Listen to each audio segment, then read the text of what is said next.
Well, that's a treat. Minus 19 last night.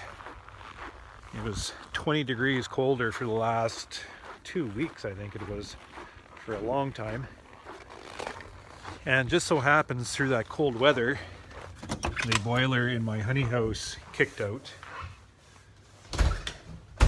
which really doesn't matter for the bees themselves because they manage the temperature within the shed and they don't get supplemental heat. We actually have to cool the shed even through that cold weather. But the rest of my building, I don't want my pipes to freeze. So I like to maintain, just about 2, 3, 5 degrees within the rest of the building just to maintain it. And without the boiler, I've been relying on the bee shed to heat the rest of this building too. So, the shed right now is at what temperature? 4 degrees.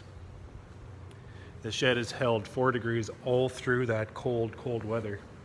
We're seeing minus 35. It's very consistent for, it felt like 10 days anyways. I'll have to look at the historical records. But it's 2 weeks of really cold weather. The bees maintain their shed at 4 degrees.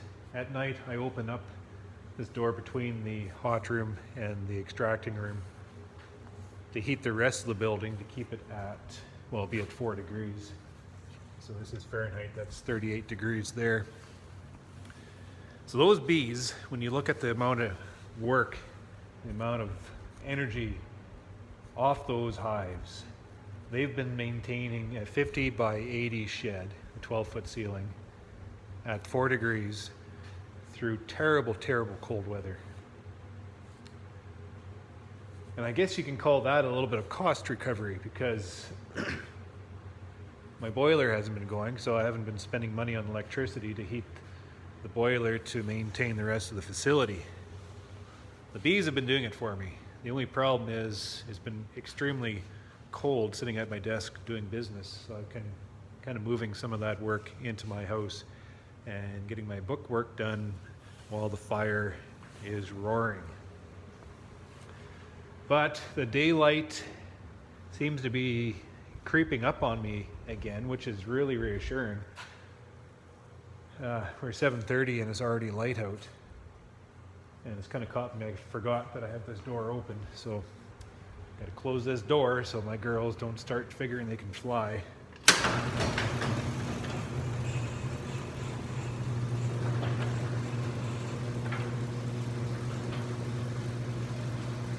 Because it's not time to get going yet. I'll show you just a little sneak peek of a little project I'm doing just on the side here.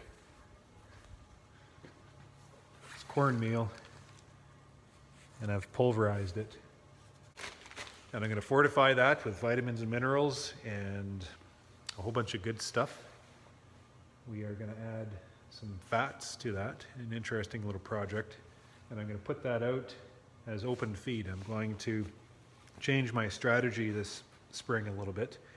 And I'm just going to try to tap into a little bit of my thought process this spring on jolting these hives and initiating that brood nest. I always have trouble, I'm always working hard to get these patties out first thing because I want to get that protein into the colonies. And I'm feeding dry supplement at the same time.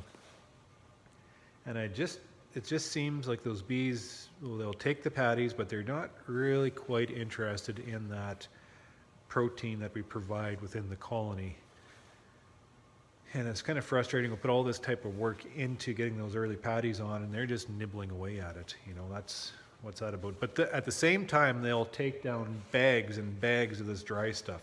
They target it, and they just work extremely hard to bring this dry supplement in. So I'm thinking, why do I tax myself to get these early patties on when really the early patties really benefit the colonies when they're actually brooding and they initiate that first cycle when those bees emerge. When those young bees emerge, that seems to be when they target those patties. And they also target the patties during times when They're inactive brood rearing, and we're trying to bridge between two resource periods. Like the flow is interrupted, so they turn straight to the resource on hand within the colony. They'll completely turn off dry feed as soon as that natural stuff comes out in bloom. But they are heavy on that dry feed right out of the shed. They're looking for that open, available protein source. And I'm just thinking in my head, what is that mechanism that's in place that will focus the bees on the dry stuff, on the available stuff that they can actively forage on? Not so much the stuff we put in the colony. This is early days in the spring. What is that mechanism that they're tapping into that makes them focus on that so much? Because they're looking for pollen, right? And it might, I guess, a little bit of my thought process here, so you'll have to take it with a grain of salt. But there has to be a mechanism in place here that gives the bees permission to switch themselves from their long-lived winter bee to that springtime broody bee.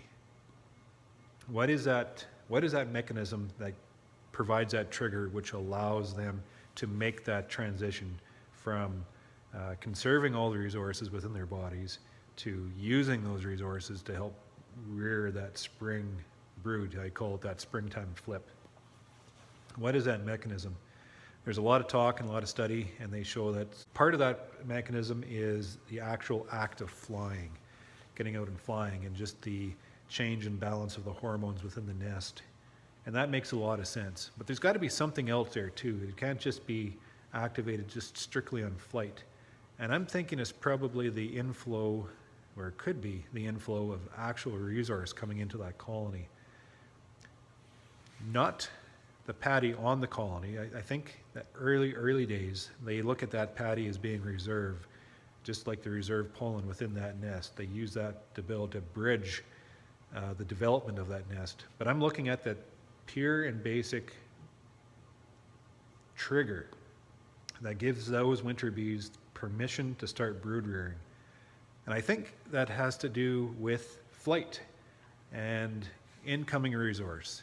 So when they're out there flying, they're looking, they find the resource. The trees aren't out yet. They find that dry stuff and they actively bring it in. And that act of flight and that act of incoming resource, I think, to me, makes sense to be that trigger to tell those bees, there we go. There's resource. Here's spring. There is protein coming in. The temperatures must have stabilized enough to allow the trees to provide, even though they're not. We're providing it. And it gives those bees permission to trigger that brooding within their colonies, which allows them to develop. And if we do it right, we set the bees out, we supplemental feed, we provide them that protein, get them brooding. Then later on, before that first cycle emerges, we put patties on just to give those bees a little bit more protein to be able to feed on in case there's those dips within the weather, and then they'll turn from the open or straight to the patties. And that way I can spend a lot more of my attention putting out the dry stuff and the sugars and get those bees sparked up without taxing myself to get these patties on, because it's uncertain weather. It's hard to get through all those colonies right off the mark to get those patties down. This allows us to get the protein into the colony right away, get a lot of it into them right away, get them going, and it buys us time to get through the apiary, to get our patties down, to further supplement our colonies for continued development. That's a long-winded little morning thought process, but that's what I'm thinking about, and that's how I'm going to proceed this spring. Just pull back on the early patties, focus more on the dry supplement. This is my own recipe. Well, it's not my recipe, it's the recipe from that crazy beekeeper in New Brunswick. And we're gonna get those colonies fed up first thing out of the shed.